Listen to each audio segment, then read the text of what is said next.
Hi, it's the Zastava M57 semi-automatic Yugoslavian pistol, copy of the Tokarev. If you know what a Tokarev looks like, right now you're thinking, hey, nice Tokarev. This ain't no Tokarev. It shoots the same ammo as Tokarev, 7.62 by 25. These lovely, lovely rounds I just got today from Midway, USA. You're not going to find these on your gun store shelves, probably. It holds 8. I thought it was supposed to hold 9, but I'm only fitting 8 in here. Pretty good size rounds for a pistol. And let's see how we do, shall we?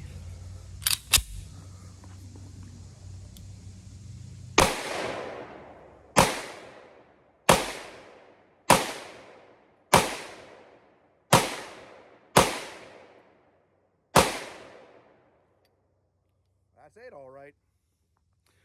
Nice. Smells like a Russian round. Okay, let's talk about it a little bit and get the story, and then we'll shoot it again. It's the Zastava M57, Yugoslav copy of the Tokarev. Now, this is a Tokarev. This is not a Tokarev. This is an air gun. But I think I'm pretty sure it's the same dimensions as a Tokarev. It's a double-action Tokarev, which you know it's not a Tokarev that way. But a Tokarev is a reverse-engineered model 1903 Colt pocket hammerless.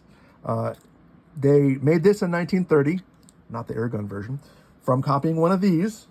And in the 1950s, Yugoslavia reverse-engineered a Tokarev to make this. Why did they do that? Because Marshal Tito, who was the communist leader of Yugoslavia after World War II, and Comrade Stalin did not get along, and by the end of the 1950s, the Soviets were no longer shipping arms to Yugoslavia. So Yugoslavia reverse-engineered a Tokarev, and they came up with this. And they improved on the Tokarev in the following ways. These sights are drift adjustable, which just means you can hit them in a controlled manner and kind of dial them in that way. It takes one more round than the Tokarev. This is supposed to hold 9. I can only fit 8 in there. It could just be because I'm dumb, but I got strong fingers. I don't want to brag, but I don't know what the deal was. Shooting 7.62 by 25 Tokarev, which is a lovely little necked round, and it's a powerful round for a pistol. Necked round is a way to get more powder and more power behind a small bullet. I did read that, we're not done with the improvements. The other improvement over the Tokarev is not an improvement at all. It is a mag safety. It won't shoot if the mag is not in there, and that is not a terrible idea, but the downside of that is that it adds one more mechanical action that the pistol has to do every time you fire it. Every time they pull the trigger, that trigger is checking to see if that magazine is in there. So on a handgun that's more svelte than this, that can give you a scratchy, awful trigger, but this is such a brutalist piece of architecture already. I don't think taking that mag safety out of there is going to be any different. One thing that is terrible, and this is not Yugoslavia's fault, is this crime of nature safety, which was on there only because to be exported to the United States, it had to have a safety on it. And after the Cold War, all these client states want to get rid of their weapons, and the United States says, it can only be a gun that's legal in the United States if it has a safety. So Zastava Arms says, okay, find a piece of junk on the floor and weld it on there. It'll be a safety. It is a safety. It is a safety. But it also has the sharp end right here. It's just the least possible effort, which I can understand. Shooting Cellier and Bello, 7.62 by 25, or Cellier and Bellet, as we say in Virginia. Aren't they beautiful? Aren't they just lovely? They're just trembling in my hands. And let's go. Last thing is, the reason that Tokarev went with 7.62 is because the Tula arsenal in Russia at the time, in the 1930s, was all tooled up to make Mosin Nagant rifles, which are 7.62 by 54, which is a monster round. And as big as that is, the diameter is the same. It's 7.62. So they had all these rifle barrels. They were just able to cut them up and make pistol barrels. Smart.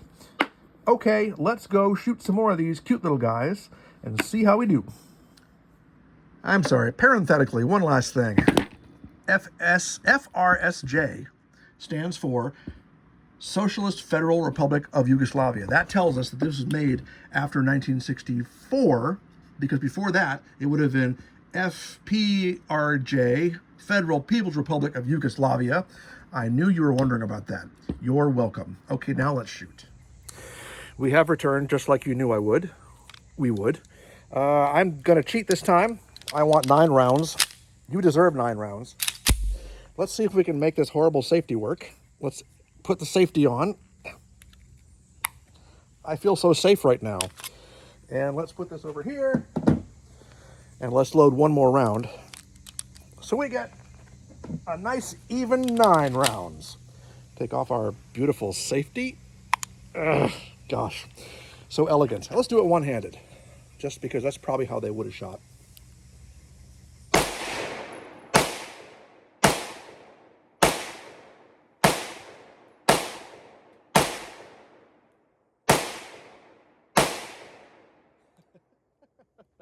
Not terrible. You're not supposed to do that. I did it anyway. Okay, let's see how we did. As you can see from the recoil, it has some recoil, especially one-handed. I was having trouble keeping it on target.